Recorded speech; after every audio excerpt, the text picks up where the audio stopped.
लगाण वर्षा जोगु सहरर घरे घरे पशिछि पानी।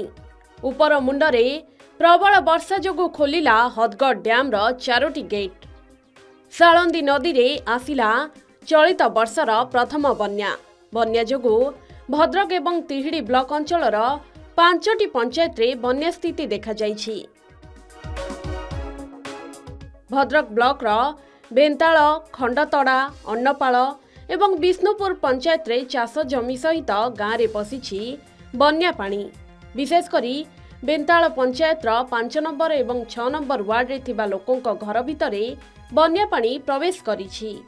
फलरे लोकमाने बन्या घेରରେ रहिछंती, सोई बसी पारुनाहांती, रोषेई बास करी खाई पारुनाहांती। गाँ दांडरे लहड़ी भांगुछि बन्या पानी। लोकमाने एक प्रकार जलबंदी होई पड़िछंती। सेहिपरि चाष जमी रे बन्या पानी माड़ी जिबा जोगु धान तली नष्ट हेबार आशंका देखा जाइछि। तेबे आड़ी बंध दुर्बल सांगकु उच्चता वृद्धि न हेबा जोगु बन्या पानी सेमानक घरे प्रवेश करिछि बोली विपन्न लोकमाने तीव्र असंतोष प्रकाश करिछंती। खबर पाई जलसेचन विभाग सहकारी जंत्री और तांको टीम पहुंचीबा परे उत्यक्त लोकमाने तांको सहित पाटितुंड करथिले। अन्य पक्षरे सालंदी नदीर राजघाट ठारे विपद संकेत 17 मीटर थिबा बेले वर्तमान 15.30 उपरे जलस्तर रहिछि बोली जलसेचन विभाग सहकारी जंत्री कहिसेंती। 7-8 दिन मेघ चलछि जोर से मेघ रे एते होउछि जे तापरे आपनकर जो इरिगेशन डिपार्टमेंट रे जो अछंती पानी जो उठा पका करछंती से माने जे दायित्व रोइले गेट उठा पका करिया पई से माने जो माने खलासी जे अछि हमर चेक रे से तांको दुर माछ नउछि तांको चाबी दउछि से पका उठा करछंती।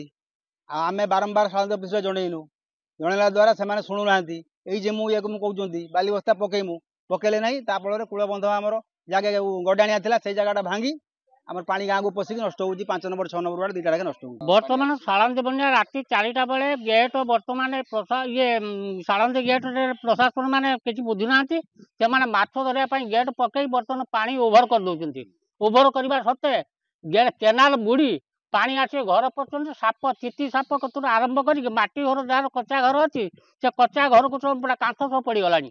कांथ पड़ी बर्तमान साप गुड़ा बुलुंट आ जतिक जीव जानवर सब बुलुंट आमे माने रहिबा पड़ो बड़ असुविधा।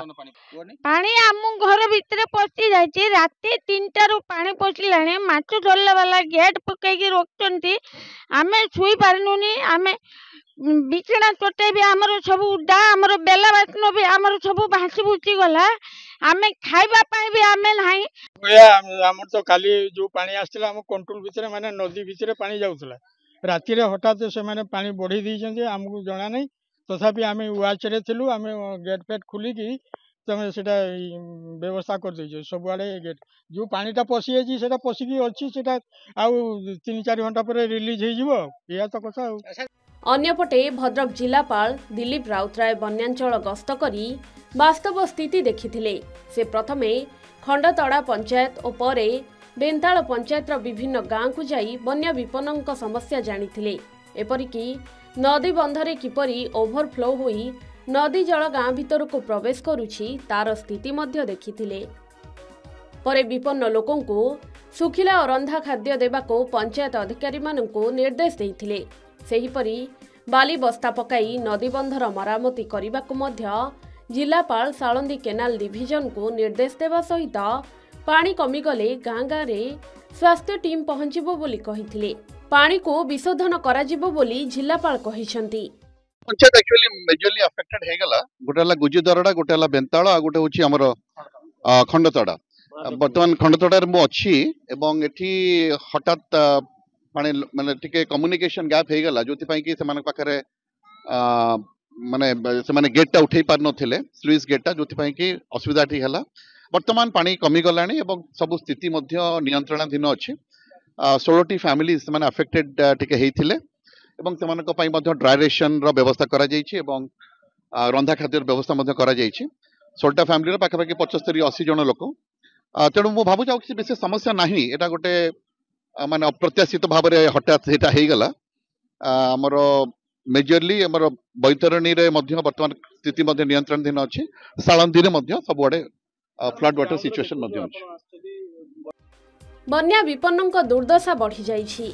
अधिकांश लोकଙ୍କ घरे चुली जलिनी। पीवा पानी पाई लोकमाने नाही नथिबा असुविधार सम्मुखीन हेउछन्ति। भद्रकरू नरेंद्र कुमार सामलଙ୍କ रिपोर्ट के न्यूज ओडिशा।